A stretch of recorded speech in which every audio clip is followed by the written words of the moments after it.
You're getting soft. Candy's on this peace kick now. She wants out. Why the fuck you keep calling her Candy? Her name is Casey Lennox. Where did that even come from?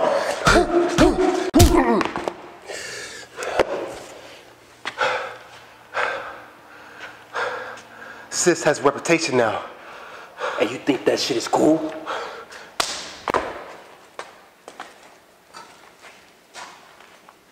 While you're away, Carl, shit got hard. Casey's a thick-headed girl. She likes to do her own thing, and she doesn't fucking listen. And you think that's okay? Christopher, you can't be serious.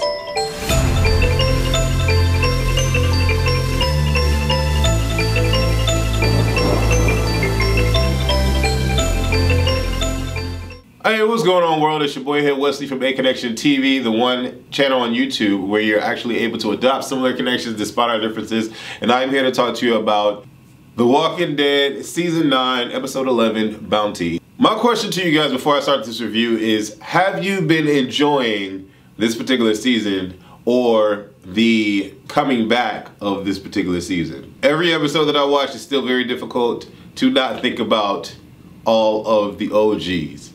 Especially Rick. But I'm giving it a shot because it is The Walking Dead. But do me a favor, leave the answer to that particular question right below. Also, if you can do me a solid and follow me on Instagram at A-Connection TV, I'd really appreciate it.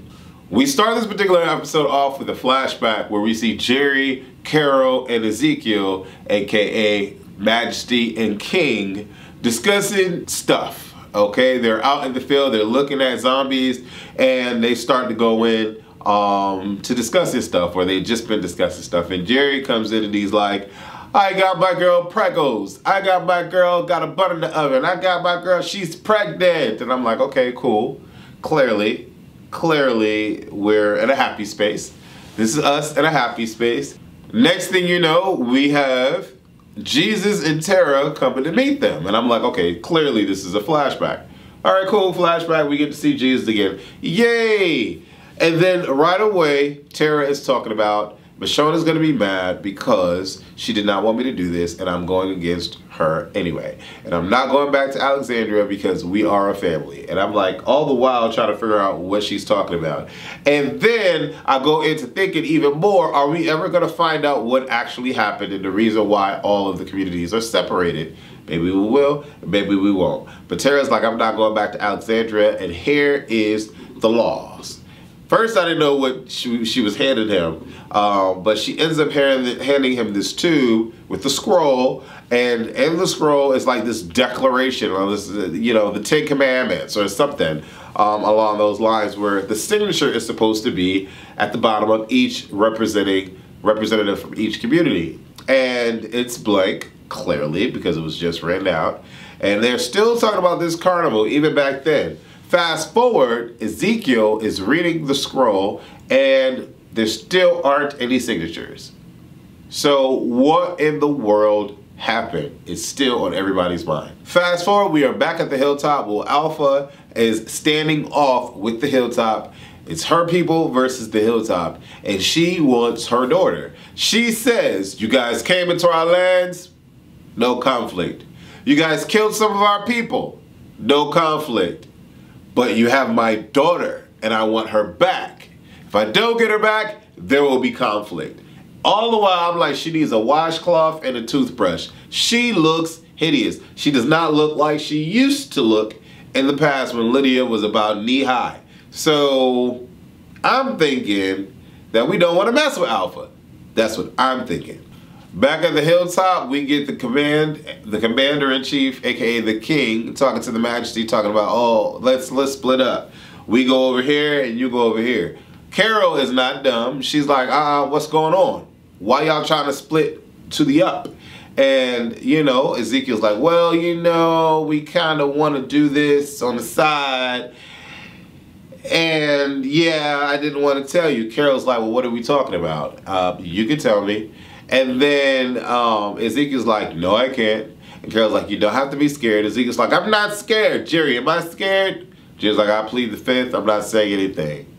So instead of telling her He shows her. And this whole mission behind going to get a projection bulb so they can continue watching movies, I get it. Right away I understand, because I'm like, movies calm my nerve. And if I was ever in a post-apocalyptic world or setting where I know what movies used to be like or what they were, to now not have them, to now not have any good music coming out or any current music, I will lose my mind. So I understand the importance of getting the newer generation of kids, the young ones that never saw a movie before, involved in the film or the realm of entertainment. Makes sense to me. Daryl decides to go and talk to Alpha, and he also says to her, you can't have your daughter.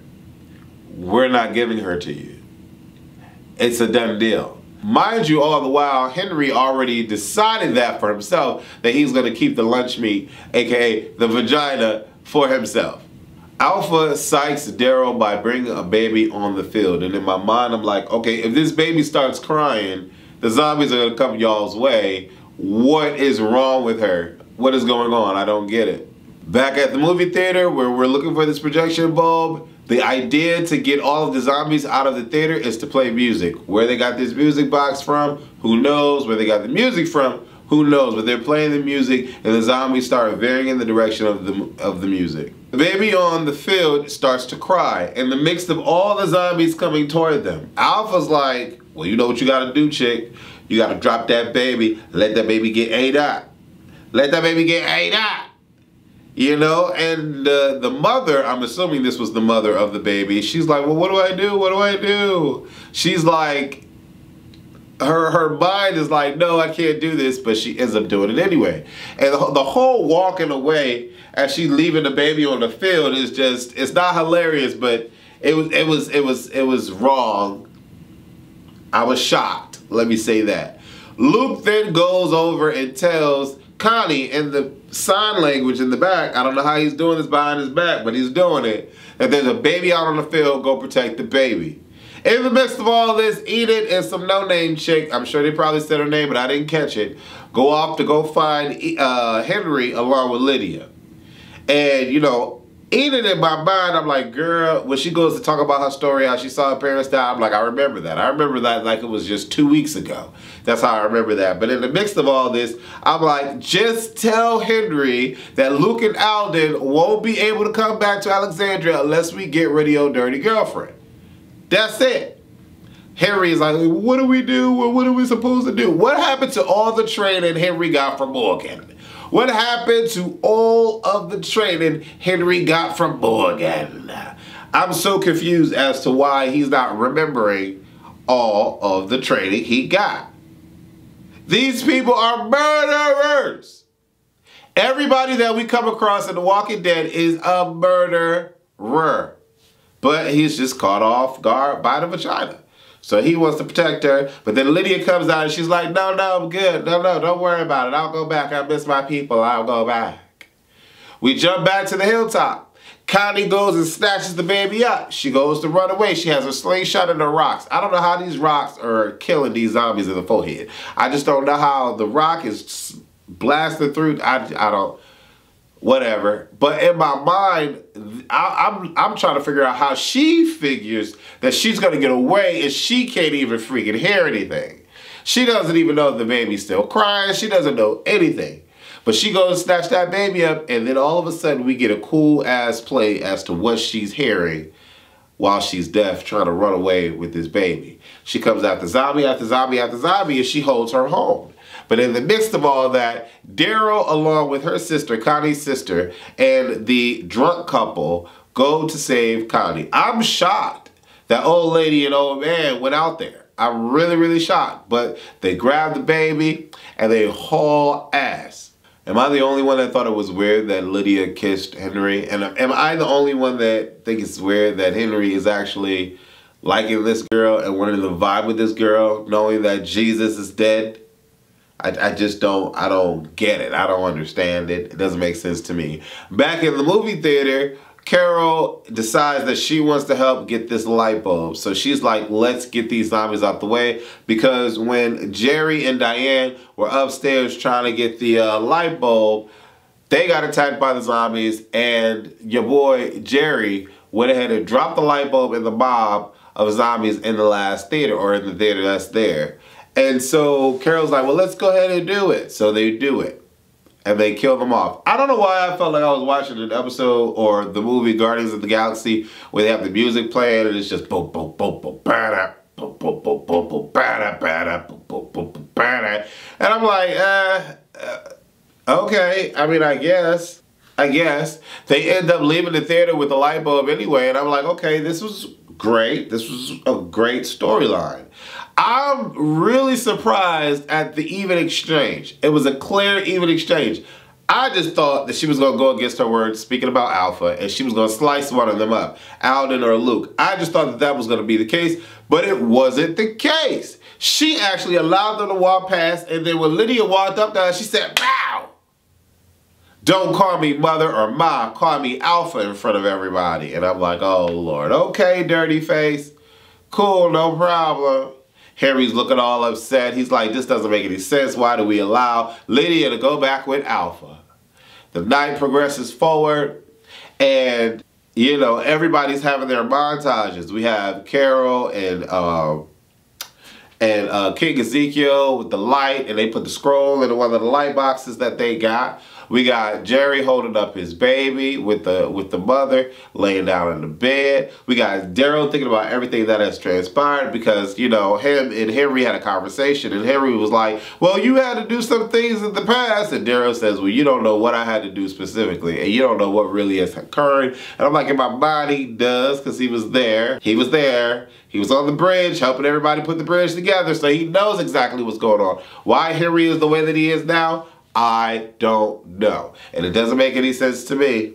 It doesn't. But the no-name girl hands Daryl this letter. Apparently Henry is out. He's left.